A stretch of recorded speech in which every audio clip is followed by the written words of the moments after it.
Balitang Pangkalusugan. Mga siyentista mula sa Ateneo nakabuo na ng AI model. Wow! Para ma-predict ang kalusugan ng puso. Mape-predict kaya yan kung kanino tumitibok ang puso. Wow! Alamin natin ang nagtatibok ng balitang yan mula kay Aimee Pat.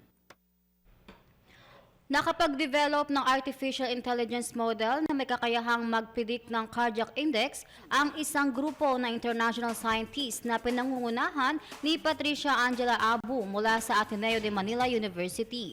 Ayon sa mga mananaliksik, umabot sa 97.78% ang classification accuracy ng nasabing teknolohiya. Sinusuri ng naturang AI model ang physiological indicators tulad ng heart rate, stroke volume index at cardiac output upang mapredict ang cardiac index. Ginagamit ng mga doktor ang cardiac index upang i-evaluate ang heart function at magsilbing gabay sa treatment decisions. Nilinaw ng mga developer na layunin ng proyekto na gawing mas abot kaya at praktikal ang advanced heart monitoring lalo na sa mga ospital na kulang sa kagamitan at eksperto. At yan ang ating health news para sa Boses ng Pilipino. Nagbabalita ng todong lakas, Aimee Pat sa bagong tunog ng DWIZ 882.